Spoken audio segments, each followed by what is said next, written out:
All right, this time we're queued up for reading Exodus chapter 14, verses 19 through 25. And we've also got a bit more of the Red Sea crossing queued up from the Ron Wyatt series, where it shows one of the paths they may have taken. Let's check out more of that really quick, and then we'll read. And headed through the mountains in the wilderness of the Red Sea, traveling through a narrow canyon, then stopping at the Red Sea. This expanse of water is called the Gulf of Aqaba today, but in Moses' day it was called the Red Sea. King Solomon also built a fleet of ships at Ezion-Geber, which is near Elath, on the shore of the Red Sea, and the land of Edom. Ancient Elath is modern-day Eilat, Israel. Our modern Gulf of Aqaba is the ancient Red Sea, or Yam Suf. This is the beach where the children of Israel were trapped with nowhere to escape. The Egyptian army was fast approaching, and it appeared death was imminent. The children of Israel cried out, "Because there were no graves in Egypt, have you taken us away to die in the wilderness? Why have you so dealt with us to bring us out of Egypt?" The children of Israel were already out of Egypt when they were preparing to cross the Red Sea. This would exclude any crossing of the Bitter Lakes or the Gulf of Suez. It was at this site that God was preparing to demonstrate to his people a great miracle that would prove his loving care for them. And show it to Ron Wyatt later. This is the large beach on the Gulf of Aqaba, called Nuweiba, Egypt. You can This Google is where it. It appeared that the forces of darkness were about to be triumphant, but God was in control. Across the Gulf is the land of Midian and the holy mountain of God. Amazing. They were to camp between Migdol and the sea, Migdol meaning a fortified city or tower. Aha. At the north end of the beach are the remains of an ancient fort, still partially standing today. It was once a three-story structure, capable of housing hundreds of Egyptian soldiers who could have prevented any northern escape from the beach. Aha.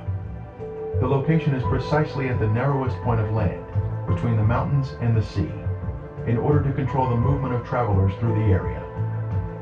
The fortress today is receiving a fresh coat of stucco, which is unfortunately covering up the original stone blocks. Should leave it alone. At the front of the fortress, we were able to see the stonework that formed the entrance into the structure. Huh. Sure looks old. In the middle of the courtyard, we can see an ancient well that would have supplied the fresh water for the many Egyptian soldiers that were housed here. So I guess the, Outside, we can see how tall the structure had been in its former days, a full 3 stories in height. Another description. Cool. That is really fascinating. I'm always intrigued by real physical evidence of the Word of God in the Bible. Just amazing. All right, let's read. And the angel of the Lord that yede before the castles of Israel took himself and yede behind him, and the pillar of cloud yede together with him, and left the former things after the back, and stood betwixt the castles of Egyptians and castles of Israel. And the cloud was dark toward Egyptians, and lighting the night toward the children of Israel, so that in all the time of the night they might not nay together to himself.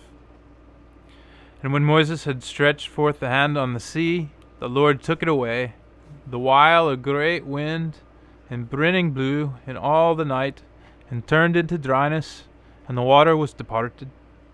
And the sons of Israel entreated by the midst of the dry sea, for the water was a wall at the right side and left side of them. And Egyptians pursued and entered after them, all the riding of Pharaoh, his chariots and knights, by the midst of the sea. And the waking of the water tide came then, and lo, the Lord beheld on the castles of Egyptians by a pillar of fire and of cloud, and killed the host of them. And he destroyed the wheels of the chariots, and those were borne into the depth. Therefore the Egyptians said, Flee we Israel, for the Lord fitteth for them against us. And now the King James Version. And the angel of God which went before the camp of Israel removed and went behind them. And the pillar of cloud went from before their face and stood behind them. And it came between the camp of the Egyptians and the camp of Israel, and it was a cloud and darkness to them. But it gave light by night to these, so that the one came not near the other all night. And Moses stretched out his hand over the sea, and the Lord caused the sea to go back by a strong east wind all that night, and made the sea dry land, and the waters were divided. And the children of Israel went into the midst of the sea upon the dry ground, and the waters were a wall unto them on their right hand and on their left. And the Egyptians pursued and went in after them to the midst of the sea, even all Pharaoh's horses, his chariots, and his horsemen. And it came to pass that in the morning watch the Lord looked unto the host of the Egyptians through the pillar of fire and of the cloud, and there troubled the host of the Egyptians, and took off their chariot wheels, that they drave them heavily, so that the Egyptians said, Let us flee from the face of Israel, for the Lord fighteth for them against the Egyptians. And so ends that reading. And now, just a little more from Revealing God's Treasure. The location for the Red Sea crossing was Camp before Pi-hahiroth, which means mouth of a hole or canyon. As the children of Israel entered the beach, they had made their way through a system of canyons or wadis and encountered this beach at the Red Sea. The Bible tells us, They are entangled in the land, the wilderness hath shut them in. They had finally made it through the canyons that snake their way through the mountains, but now they were trapped on the beach. And the angel of God who went before the camp of Israel moved and went behind them, and the pillar of cloud went from before them and stood behind them. So it came between the camp of the Egyptians and the camp of Israel. Wow. It was here that the pillar of cloud blocked the Egyptians from advancing toward the children of Israel. For there was on each side a ridge of mountains that terminated at the sea, which were impassable by reason of their roughness, and obstructed their flight. There must have been excitement as they reached the beach at the sea, but that soon turned to gloom as they discovered their plight. They were trapped on the beach, awaiting their death at the hands of Pharaoh.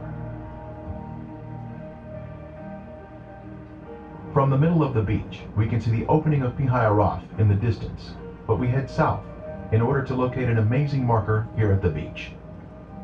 Yes, it is an amazing marker. Let's look at that next time. Reason to come back. And we hope to see you there. Even the horse. Of course, of course.